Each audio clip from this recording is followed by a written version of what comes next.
Over the years, I have seen many videos that have stuck with me for a while, from classics like Body of a Pig to Agamemnon Counterpart and Why You Would Never Become a Dancer, to newer scare videos like Take Care, The Mandela Catalog, and Greylock. Good and scary videos have always held a massive place in my mind when it comes to YouTube videos.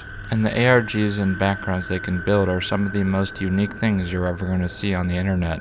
But of course, with so many videos to pick from, there are some that's going to fall through the cracks. And while this video still did pretty well, this video didn't do as well as many of the other big popular scary videos that people know about. One of the horror channels that always stuck to me was a relatively smaller channel in the YouTube horror space, which is Nana825763. I remember back when username 666 came out, that video was a huge deal. Everyone, and I mean everyone, was trying to replicate the video, trying to see if this YouTube urban legend was real, and it was truly the first big YouTube urban legend. I remember I even personally tried to get into the YouTube channel due to just how big the urban legend around that video got, and overall I think that the video has held up extremely well, unlike the creepypasta that came with it, which we will not be talking about whatsoever. It's just a complete and utter failure. See, username 666 was such a huge hit as the idea stuck with you that there could be a hidden side to YouTube, just like with videos like Marina Mortigard Glesgorv and WP KepKW. And at the time the video came out, I remember how scary the video just was, especially due to the religious implications of the story. But while that is the most famous video on the channel by a long shot, that is not the video we will be talking about today. We are, however, talking about the second most famous video on the channel, but the difference in views is astronomical. These are two very different levels of popularity. The video we will be talking about today is known as My House Walkthrough. And while the description of the video might slightly disarm you, reading, My House Walkthrough, this is not a horror video. The video was simply created by filming inside my house. However, this description is of course a lie. What awaits inside this house, inside this video, is one of, if not the most disturbing videos on the entire platform. And I do not say that lightly. And in this video we're going to explore what's inside of Nana's house. But before we go any further, please remember that these videos really take me time to make, and so if you like it, please like and subscribe and comment below what you thought of the video.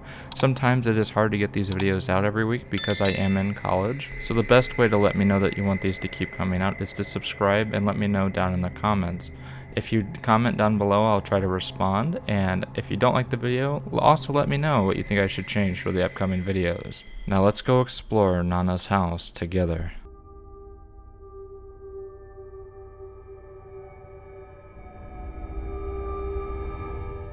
It's almost indescribably difficult to describe what's going on inside of this video. In the video, Nana walks through their family home where they show all the features that line the walls of the house. From family photos to different types of rooms, we see every single detail of this house. In concept, it doesn't sound truly that frightening, but from the very beginning of the video, one detail will definitely stand out to you.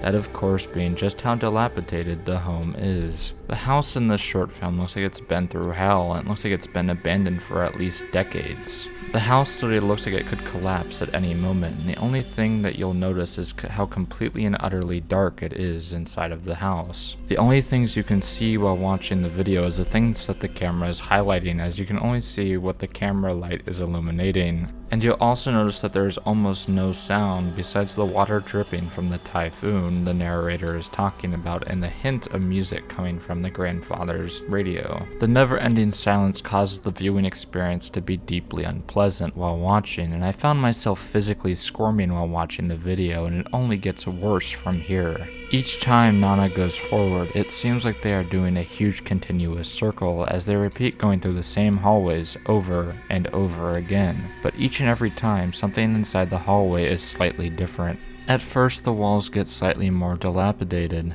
and the house gets into worse and worse shape.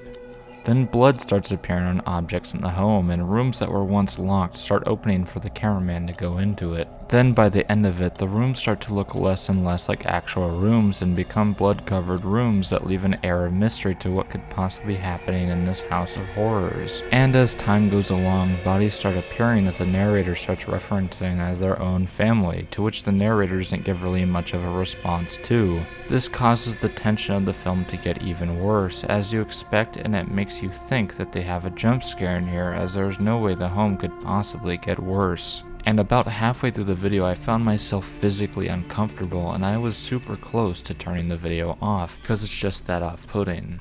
But in a surprising twist, there's not a single jump scare in the entire 12-minute runtime of the film. This is quite shocking, as almost every other YouTube short film has a jump scare somewhere, usually at the end of the film to signify the end.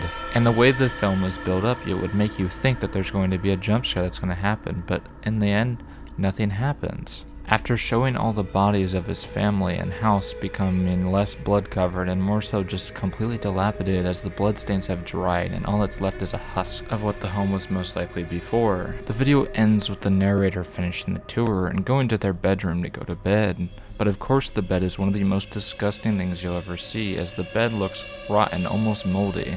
They wish the viewer good night, and the last thing you see is the moldy bed as the video cuts to black.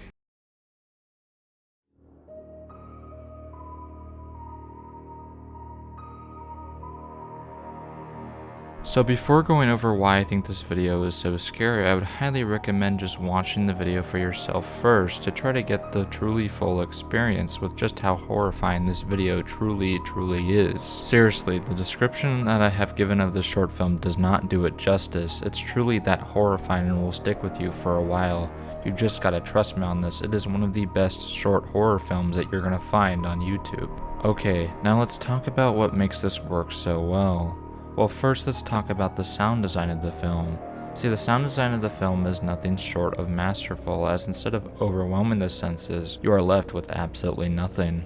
All you have for sound is some white noise, the music that's playing through from the grandfather's room, and slight water dripping noises. The only somewhat loud noise is of course the door opening. So you may be asking, why is the sound design masterful if there isn't much sound design at all? Well, let me explain. The lack of sound design allows the viewer's mind to wander. Since it's so quiet, the viewer isn't distracted by a loud noise to keep their minds from making what they're seeing more horrific. See, one of the smartest ways to do horror is to allow people's minds to wander. This is what makes Lovecraftian style horror work so well. The fear of the unknown is one of the most powerful fears that mankind will ever know. The unknown is why we fear death so much. We don't know what's going to be on the other side. We could end up in heaven, we could end up being in hell, or we could just end up being underneath the dirt. Or we could end up in a hell like purgatory. This house feels like something out of that hell like purgatory. An endless hallway that each and every single time you go through it leads to something much worse. To continue with the fear of the unknown, every single time something is introduced as being kept away from the viewer, it allows the viewer's mind to wonder what could be in there. The short film does this masterfully, as we hear about how the grandfather had locked away the doll room, allowing the viewer to wonder why the grandfather would lock up the doll room. Your mind begins to wonder what kind of horrors must be in there for the grandfather to freak out so much. Because there has to be a reason for the grandfather to freak out about the room. It can't just be empty. There's got to be a reason, and your mind is going to try and find ways to figure out what is going on here. Is it haunted by demons? Are there spirits in the dolls? What could be so possibly horrific in the room that the grandfather would have to lock away the room? And this starts to build tension in the viewer's mind as they become afraid of what could possibly be in the room. And the film sets it up in such a way that you know as soon as you see the door open that there's going to be something wrong in there, at least you think so, brain. But the short film doesn't explain why, and it leaves it up to the viewer's imagination, as you only see that the room is just dolls that are covered in blood just like everything else in the home. And that keeps why the dolls could have possibly been locked chalked up to the viewer's imagination, allowing the scene to still be scary as well as putting tension in that scene. And the film does this multiple times to great results. Multiple times it sets up things that you think are going to be horrifying, but eventually just lead to nothing. This is masterful pacing and allows viewers' minds to wander and get themselves scared rather than having to show a big monster on the screen. Another thing the film truly does masterfully is the cameraman's reaction to the dead bodies. The dead bodies look mangled and rotting and are covered in what looks to be almost like a tarp.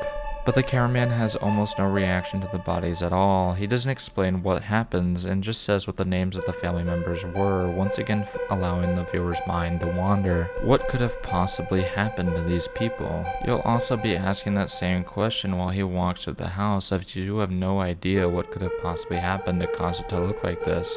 But I think I have the answer, and it has to do with the very beginning of the film. In the very beginning, he talks about a typhoon hitting the area, and the house is damaged by the typhoon. See, my belief of what's going on is that it is purgatory. The cameraman is dead and is exploring his house after the typhoon, where he and his family are all dead. This is his personal hell. But that's just my guess of what's going on and why I think this short works so well. But if you disagree with me, let me know below. And remember, if you liked this video, to like and subscribe. And I will see you guys next week. Have a great week.